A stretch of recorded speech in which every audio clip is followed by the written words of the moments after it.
છોટાઉદેપુર ઓરસંગ નદીમાં આવેલા વારીગૃહના કુવાઓમાં પાણીની આવકમાં ઘટાડો જોવા મળ્યો। બેફામ રેતી ખનનના કારણે અગાઉ ફતેપુરાના 2 કુવા ફેલ થઈ ગયા હતા। હવે ચાલુ કુવામાં પણ પાણીનો પ્રવાહ ઘટી ગયો છે। રેતી ખનનના પ્રતિબંધિત વિસ્તારમાં પણ હવે રેતી નથી। છોટાઉદેપુર નગરે અંદાજે 35,000ની વસ્તી ઓરસંગ નદીમાં આવેલ પાલિકા સંચાલિત 2 વોટર વર્કર્સના કુવા પાણી પૂરું પાડે છે, જેમાં એક કુવો વારીગૃહ અને બીજો ફતેપુરા ખાતે આવેલો છે। આ બંને કુવામાં હાલ પાણીની આવકમાં ઘટાડો નોંધાઈ રહ્યો છે અને નર્મદાનું પાણી હાફેશ્વરથી રોજ 30 લાખ લીટર જેટલું મંગાવવું પડે છે। આટલી મોટી ઓરસંગ નદી હોવા છતાં પણ નગરપાલિકાએ બહારથી પાણી મંગાવવાનો વારો આવે છે, એ નવાઈભરી વાત છે। બેફામ રેતી ખનનના કારણે બંને કૂવામાં હવે પાણીના સ્તર ઘટવા લાગ્યા છે। જો હાફેશ્વરનું પાણી નગરને મળતું નહીં તો જોવા જેવી હોત।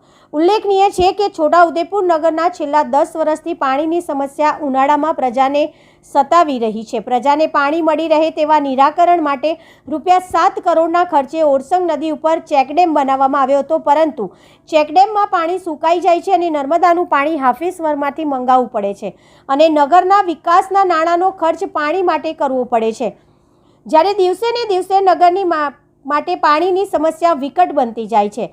છોટાઉદેપુર ઓરસંગ નદીમાં આવેલા નગરપાલિકા સંચાલિત 2 વોટર વર્કર્સના કૂવામાં 10 વર્ષ અગાઉ રેતીમાં પાણી ગળાઈને કૂવામાં ઉતરવું હતું, જ્યારે રેતીના થરના કારણે પાણી જૂન માસ સુધી મળતું હતું, પરંતુ હવે માર્ચ-એપ્રિલ માસ દરમિયાન જ પાણીની આવકમાં ઘટાડો જોવા મળી રહ્યો છે।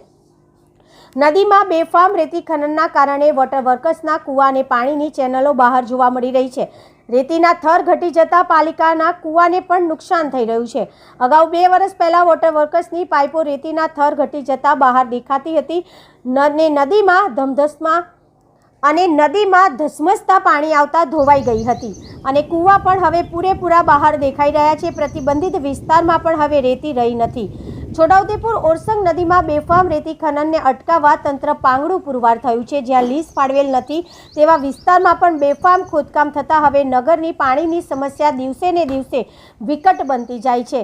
જ્યાં આગળ વોટર વર્કર્સના કૂવા આવેલા છે ત્યાં આગળ હવે રેતી રહી નથી, માત્ર પથ્થર અને કાંકરા જોવા મળી રહ્યા છે, જ્યારે નદીમાં પડેલા ટ્રેક્ટરના ટાયરના નિશાનો અને નદીના પટમાં ભરાતા ટ્રેક્ટરોની તસવીર સ્પષ્ટ જણાઈ રહી છે કે હજુ પણ રેતી ખનન ચાલી રહ્યું છે। જ્યારે 4 વાહનો પકડી તંત્ર સંતોષ માને છે, પરંતુ પ્રજાના માથે જળ સંકટનું કાયમી નિરાકરણ લાવવા પગલાં ભરાતા નથી, જે પ્રશ્નએ પ્રજામાં શંકાનું સ્થાન લીધું છે।